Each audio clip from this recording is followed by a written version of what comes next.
Welcome to my channel. Have you ever wondered why some people learn English fast and others struggle for years? You might think it's about talent. You might think it's about luck. But the truth is different. It's not about talent. It's not about luck. It's about your brain. Your brain is the most powerful learning machine in the world. Every word you hear, every sound you repeat, every sentence you try to speak, your brain is working. It is not only remembering, it is building. It is creating new pathways, like small roads inside your head. When you practice English, those roads grow stronger. And when those roads are strong, English begins to flow naturally. Think about it. A child is not born knowing English, or Chinese, or Spanish. A child's brain simply learns whichever language it hears the most. Why? Because the brain is designed to learn language.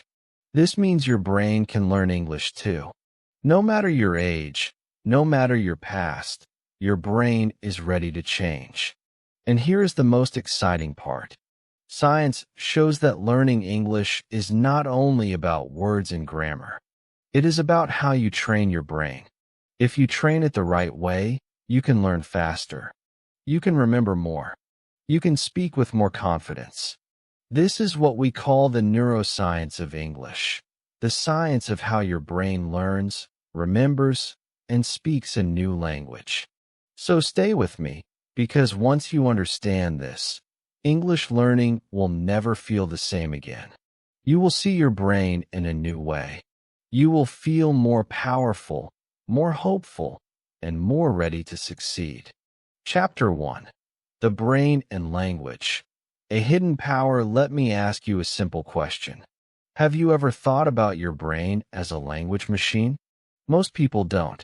They think learning English is just about reading books, repeating grammar rules, or memorizing long lists of words.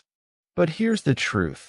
The most powerful language school in the world is not in America, not in England, not in any classroom. It's right inside your head. It is your brain.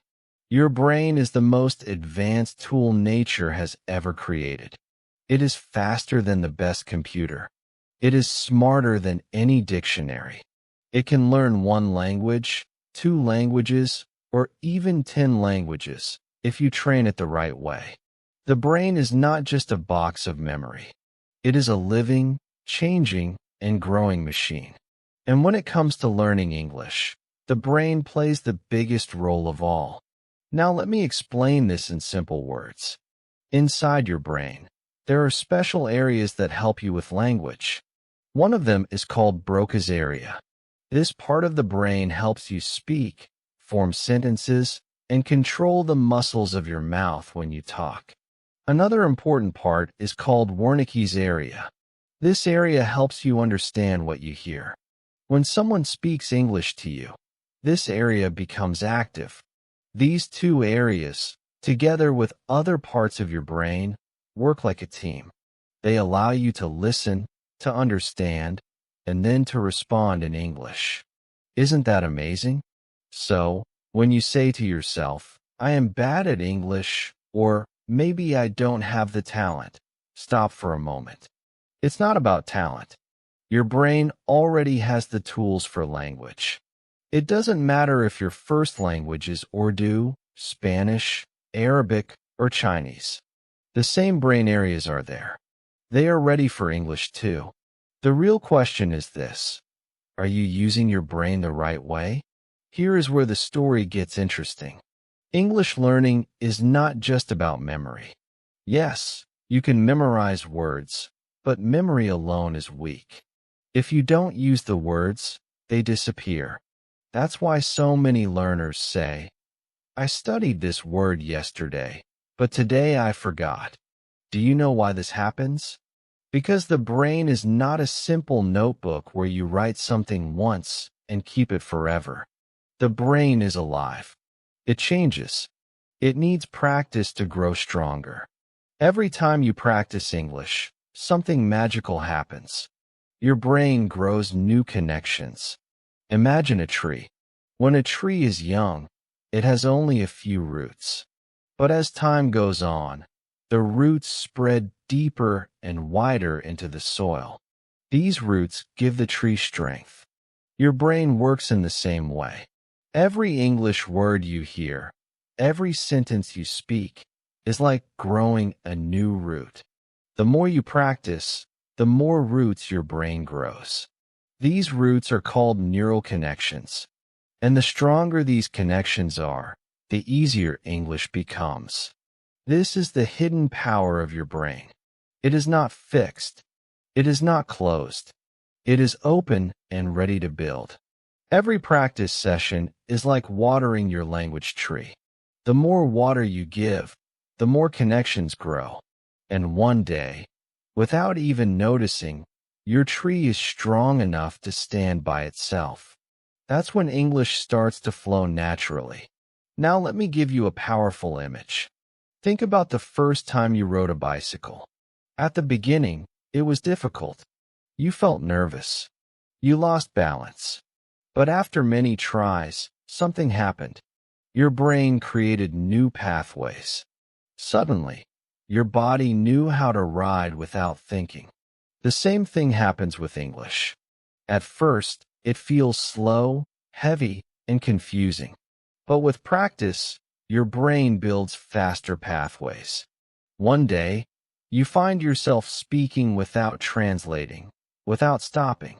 That's the moment when your brain shows its true power. And here is the exciting part. Science shows us that these changes are real. If you look at brain scans of people learning languages, you can actually see new areas of activity. The brain is not just using old roads. It is building new ones. It is like a city adding new highways so the traffic can move faster. That is what is happening inside your head when you practice English every day. So, don't ever believe the myth that only children can learn fast. Yes, children learn quickly, but adults have strong brains too. Adults already have discipline, focus, and understanding. Your brain can keep growing and changing at any age. This ability of the brain to change is called neuroplasticity, and we will talk more about that in the next chapter. For now, just remember this. Your brain is not fixed. It is flexible. It is ready for English.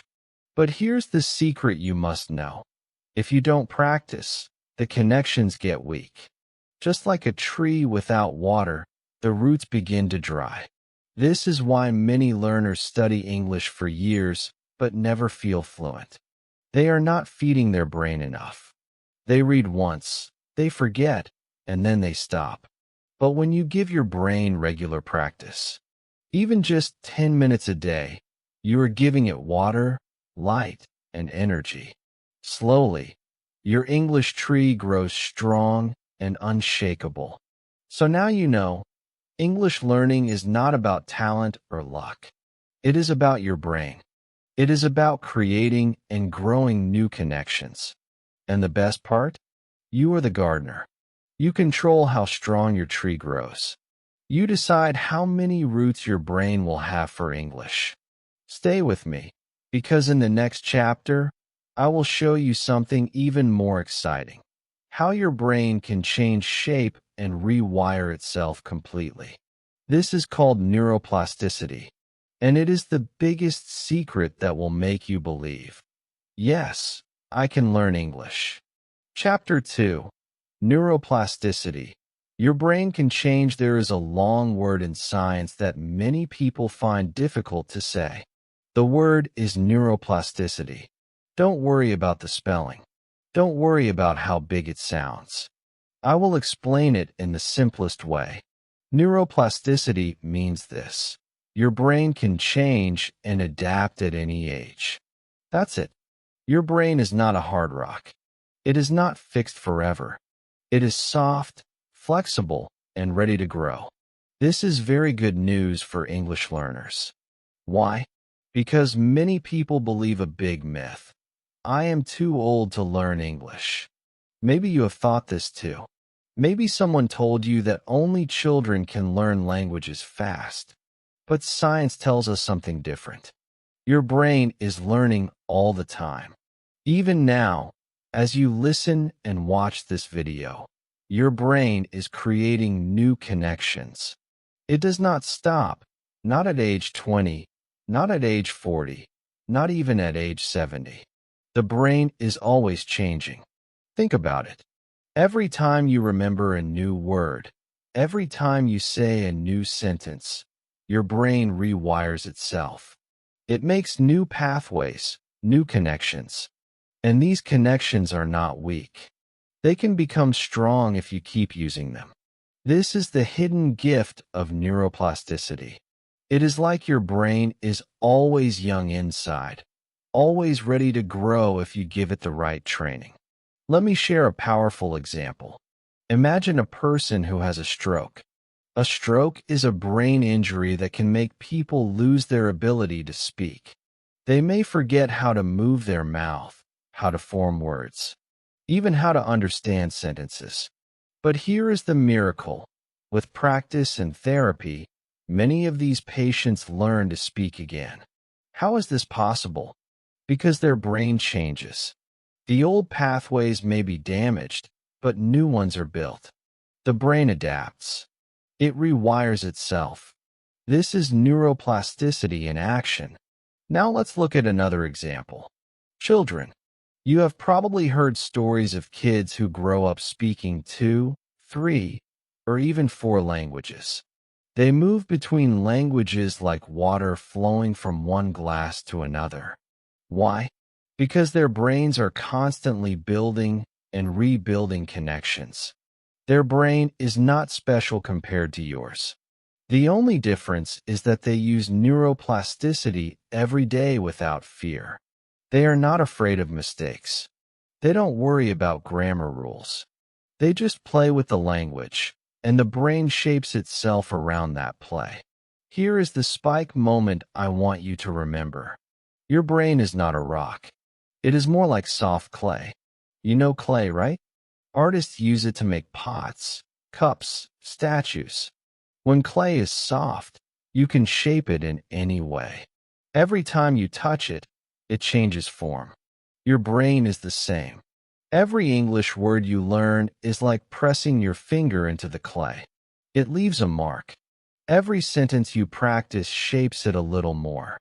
The more you practice, the stronger and clearer the shape becomes.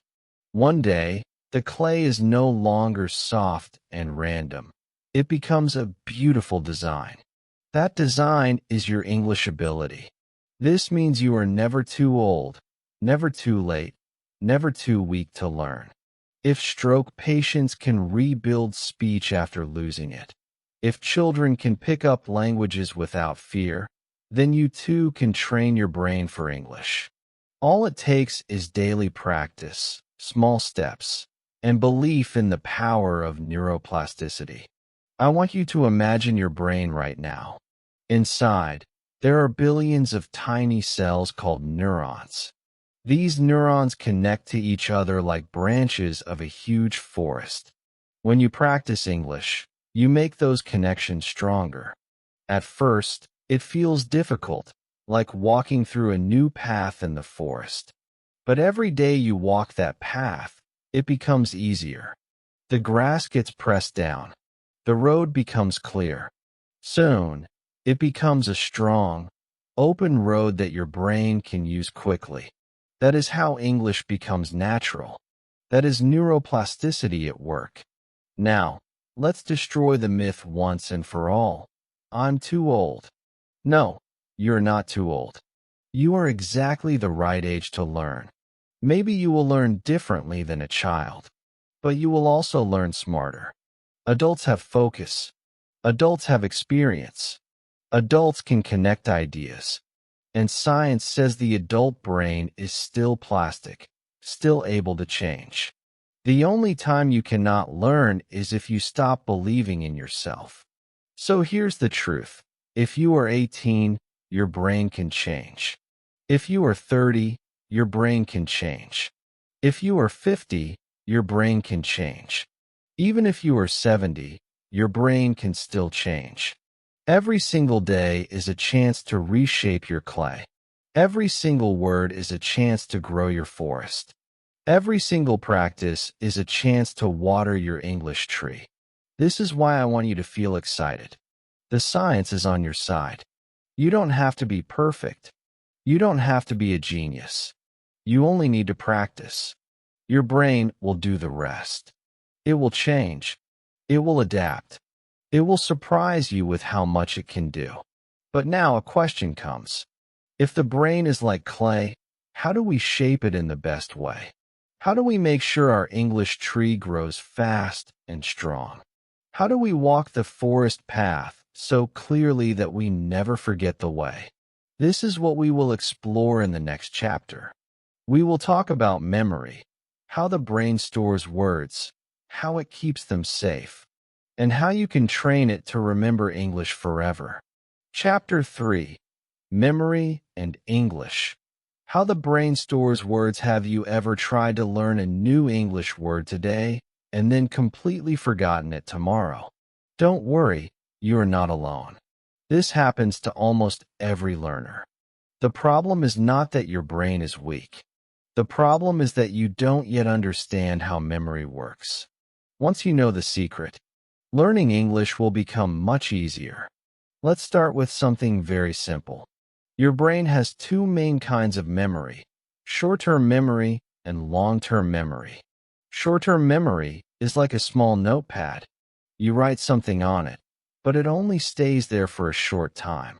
For example, imagine you go to the market and you remember a small shopping list: bread, milk, eggs. You hold it in your mind while you shop. But the next day, do you remember that list? Probably not. That is short-term memory. Long-term memory is different. It is like a big library. It keeps stories, pictures, and experiences for many years. Think about your childhood. Do you remember the name of your first school? Do you remember your favorite toy or your best friend when you were little? Those memories are still there, even after many years. That is the power of long-term memory. Now, here is the important part. English words that you learn for the first time usually go into short-term memory. That's why you forget them quickly. But if you practice those words again and again in different situations, the brain moves them into long-term memory. And once they are in long-term memory, they are very hard to forget. This is why repetition and practice are so powerful. Let me tell you a short story. There was a learner named Ollie. He wanted to improve his English, so he started learning 10 new words every day. The first day, he was very happy. He memorized all 10 words. But the next day, when he tried to remember them, he could only recall 3. The rest were gone. He felt frustrated. He thought, maybe my memory is weak. But the truth was different. His brain had only stored those words in short-term memory. Then Ollie learned about spaced repetition.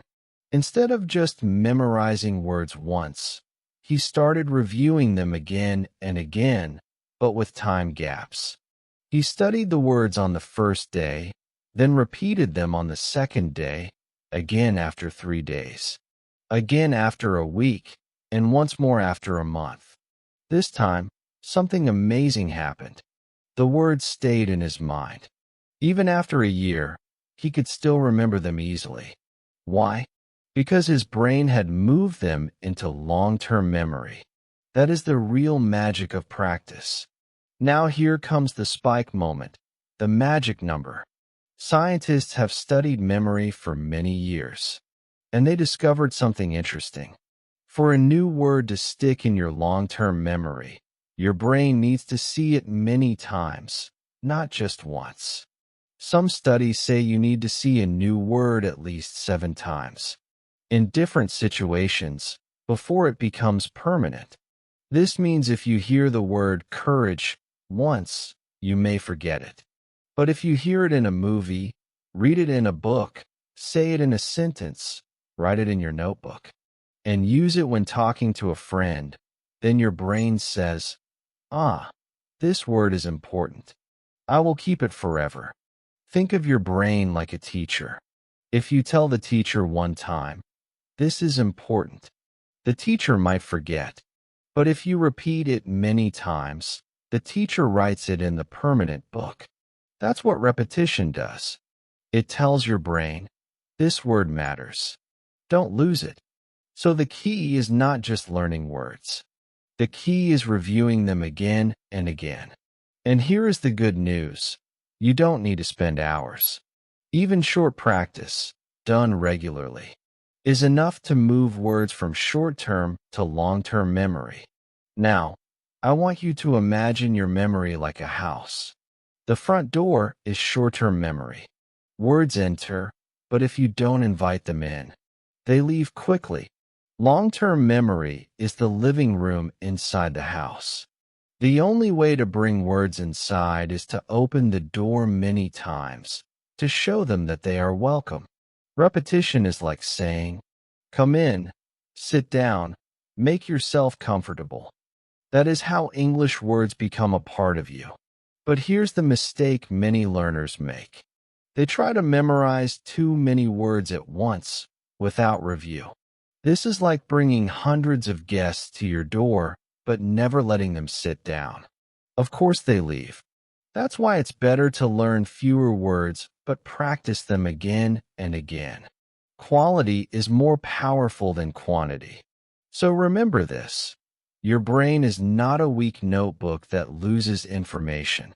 It is a smart system. It asks, is this information important?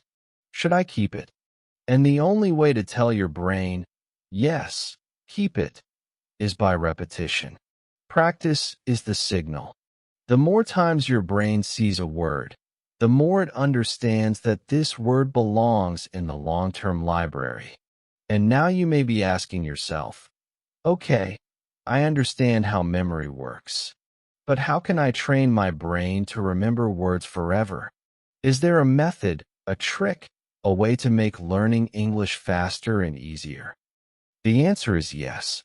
There are special techniques that can make your brain remember English words like glue.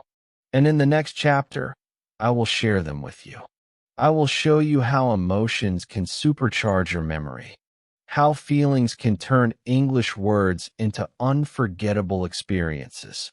Get ready, because what you learn next may change the way you study forever. Chapter 4. The Role of Emotions. Feel English. Don't just study it.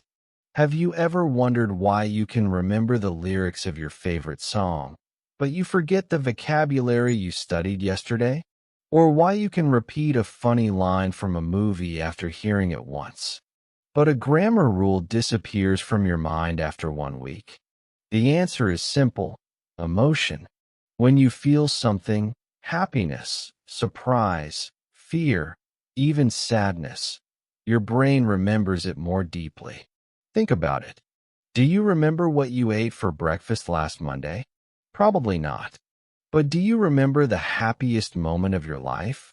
Or the saddest? Yes, very clearly. Why? Because emotions act like glue for memory.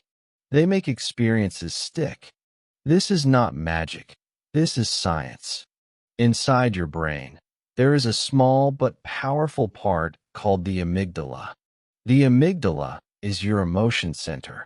Every time you feel excitement, joy, fear, or even embarrassment, the amygdala lights up. And when the amygdala is active, it tells your brain, this is important. Remember this. That is why emotional memories last much longer than neutral ones. Now let's connect this to English. If you only study English like a school subject, reading dry sentences, memorizing word lists, filling grammar worksheets, your brain does not feel anything. It sees the information, but it doesn't care. The amygdala stays quiet. That's why you forget so quickly. But if you connect English to feelings, the amygdala wakes up. It helps you remember faster and longer. Let me give you an example. Imagine you listen to an English song that makes you feel happy. You sing along. You enjoy the melody, and you connect the words to your emotions. Even if you don't understand every word, the ones you feel will stay with you. Many learners tell me they can sing full songs in English, but cannot remember yesterday's vocabulary lesson. That is the power of emotion.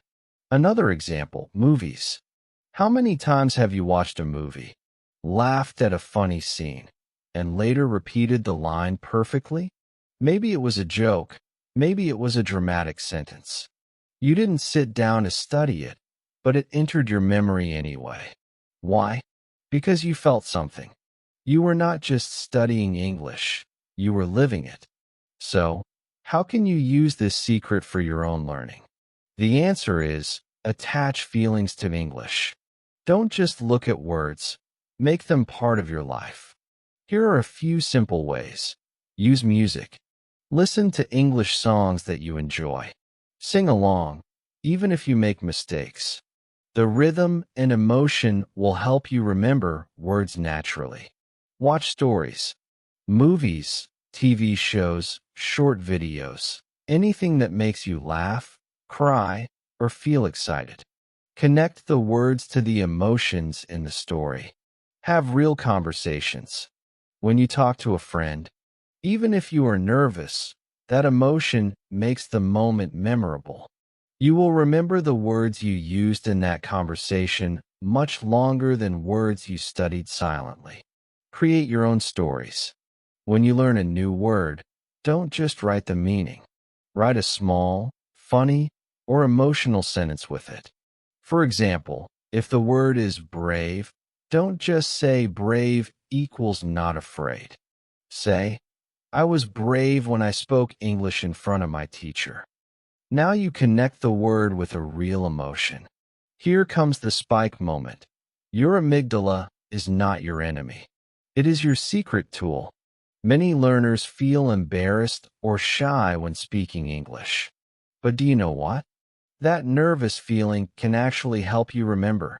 If you make a mistake and laugh, your brain says, "This is important. Don't forget." The amygdala has already done its job. So even your fear can become your teacher. I want you to think of your brain like a camera. The amygdala is the flash. When you feel strong emotion, the flash goes off, and the picture is clear forever. Without emotion, the picture is dark and nothing stays. That's why the best English learners don't just study words, they feel them. So from today, don't make English boring. Don't just copy words from a dictionary. Put life into them. Sing them, laugh with them, cry with them. Use them in your own emotional stories. Every time you feel something, you are making the word stronger in your memory. Now, here's the exciting part. We have learned that the brain can change. That was neuroplasticity. We have learned how memory works, short-term and long-term. And now you know that emotions act like glue. But the journey doesn't stop here. There is one more secret. Just like your body grows stronger with exercise, your brain also grows stronger with practice. Practice is like going to the gym for your brain.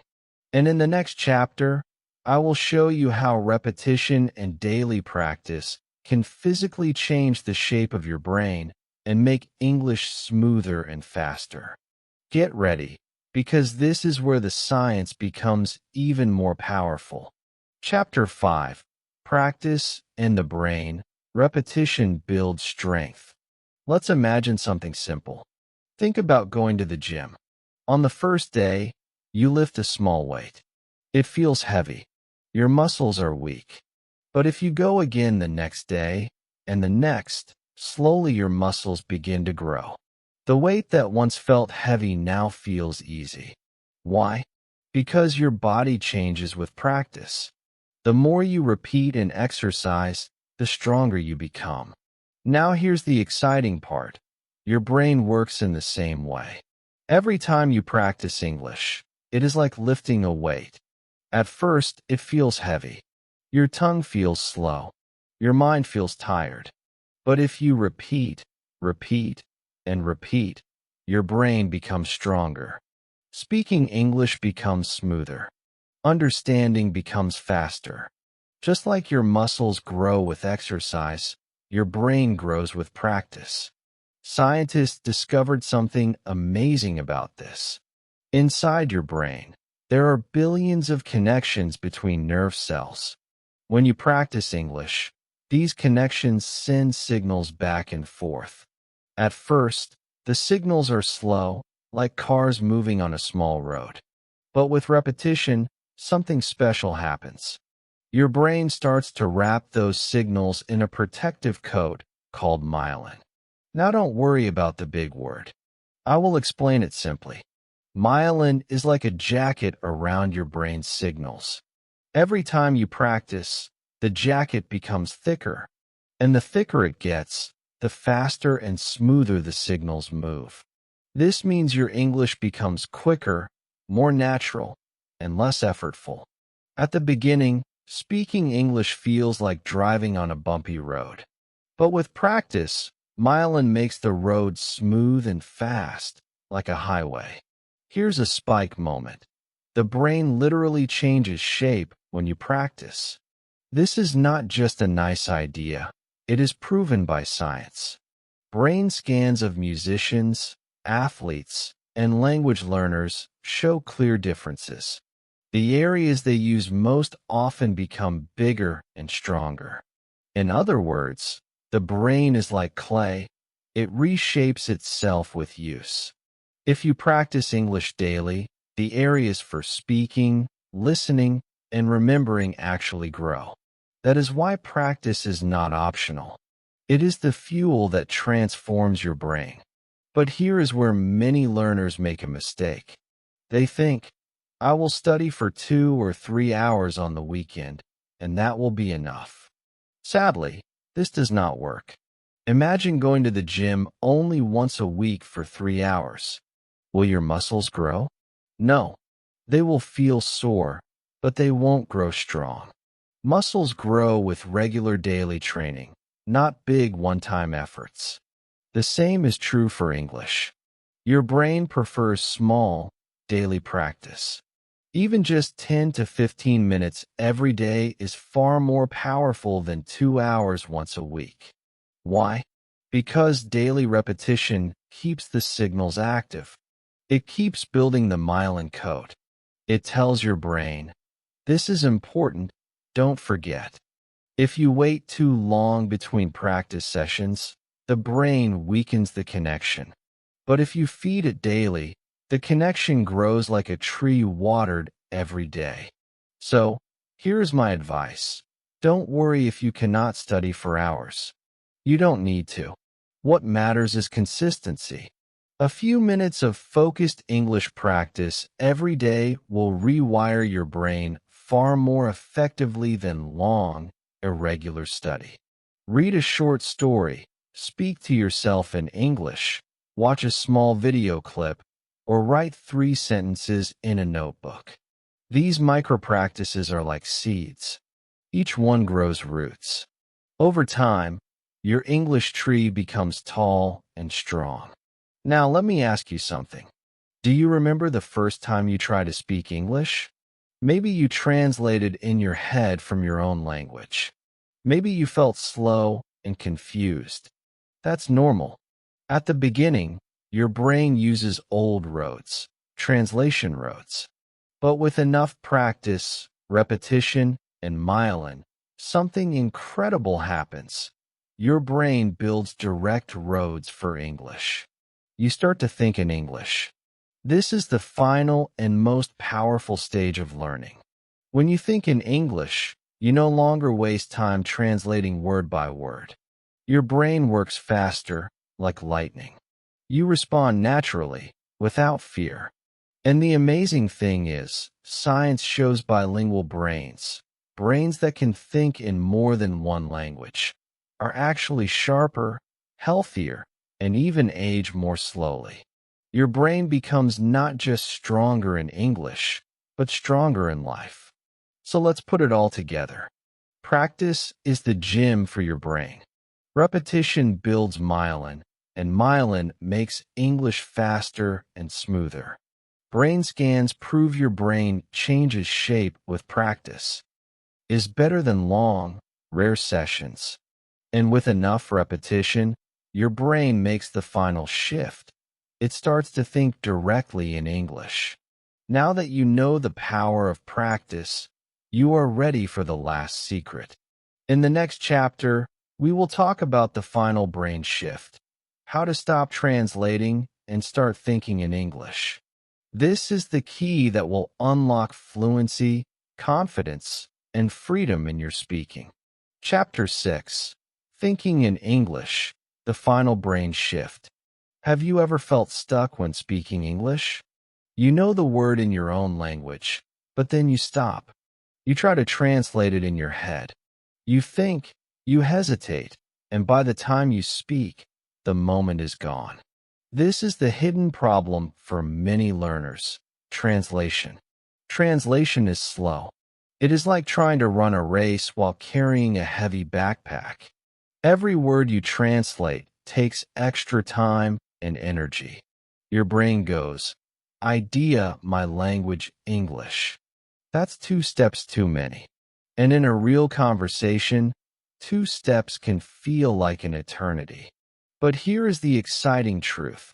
You don't have to translate forever. Your brain has the power to create a shortcut. Scientists call it a neural shortcut. This means your brain builds direct pathways for English, so it no longer goes through your native language. Instead, the process becomes idea English. One smooth step. No backpack, no delay. This is the final brain shift, the moment when you begin to think in English. Now, how do we make this shift? Let me share a few simple but powerful tips. First, try labeling your world in English. Take sticky notes and write words like door, mirror, phone, or table. Place them on the objects around you. Every time you see them, your brain learns to connect the object directly with the English word. No translation needed. When you look at a chair, you no longer think syllab chair or coursey chair. You simply think chair. This small habit rewires your brain step by step. Second, speak to yourself in English. Yes, it may feel strange, but it works. Talk to yourself about your day. I am cooking rice. I am tired. I need to send a message.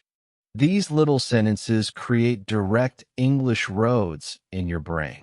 You are training your inner voice to speak English first, without going through your mother tongue. Third, try journaling in English. Write a few sentences every evening. Don't worry about grammar or mistakes.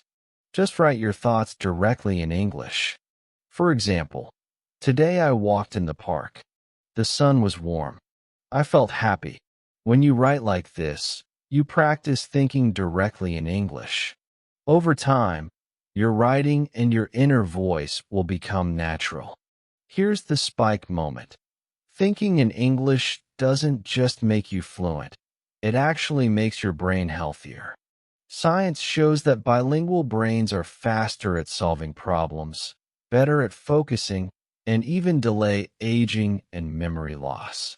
That means your English practice is not only about speaking better, it is also about protecting your brain for life. Every English word you learn is like exercise for your mind, keeping it sharp and young. So, let's imagine together. Picture yourself in the future. You are in a conversation with a native speaker. The words come quickly, naturally. You don't stop. You don't translate. You smile. You enjoy the moment, and the other person understands you. That is the power of thinking in English. It feels free. It feels light. And it feels possible. Now, let me give you an emotional truth. Your brain was designed to learn languages. You are not too late. You are not too old. You are not too weak. The same brain that once learned your mother tongue can also learn English.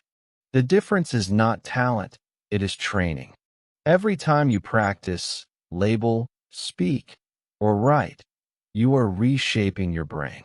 You are creating the English roads that will one day carry you smoothly to fluency. So do not give up. Even if you feel slow today, even if you forget tomorrow, remember this: your brain is changing. Every word you practice is a seed. Every sentence you speak is a root. And one day, without even noticing, your tree of English will stand tall, strong, and unshakable. This is the final brain shift. Stop translating. Start thinking in English. Let your brain build the shortcut. Let English become part of you. Because fluency is not just about words, it's about freedom. And your freedom starts today. If this video opened your eyes to the power of your brain, give it a like. It tells me you enjoyed it. And it also helps more learners like you discover this channel. And if you're ready to train your brain for English every single day, write in the comments: I'm training my brain. I promise I'll reply and cheer you on because your journey matters. And don't forget to subscribe for more simple and powerful English lessons. Lessons that don't just teach grammar rules, but unlock your mind to think faster, remember longer, and speak with real confidence.